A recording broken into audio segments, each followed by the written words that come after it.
नागपुरात पहिल्यांदाच विभागीय कार्यालय पणन मंडळ मार्फत विशेषतः कोकणच्या हापूस आंब्याचा महोत्सव दिनांक 16 मे ते 19 मे या दरम्यान आपण भरवतो आहे।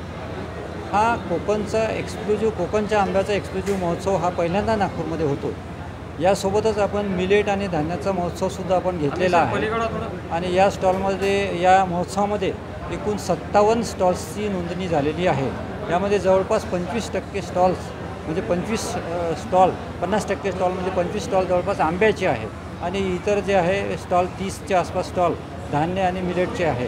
याच्यामध्ये प्रमुख आकर्षण हे आहे की इथले कोकणमधले जे हापूस उत्पादक शेतकरी आहे त्यांच्याशी आम्ही संपर्क करून थेट शेतकऱ्यांकडनं ओरिजिनल आणि नैसर्गिकरित्या पिकवलेला आंबा नागपूरकरांना सवलतीच्या दरात म्हटल्यापेक्षा माफक दरात आणि नैसर्गिक पद्धतीने पिकवला आणि ओरिजिनल रत्नागिरीचा हा मिळण्याच्या दृष्टिकोनातून हा आपण महोत्सव घेतो आहे।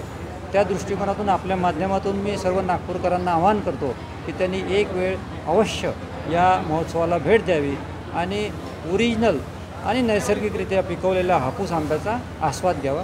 मी आपल्यामार्फत सगळ्या नागपूरकरांना विनंती करतो। नाव काय? माझं नाव अजय कडू, मी विभागीय उपसरव्यवस्थापक नागपूर येथे कामकाज करतो आहे। आमच्या पणन मंडळामार्फत हे महोत्सवाचं 4 दिवसाचं आयोजन आपण केलेलं आहे।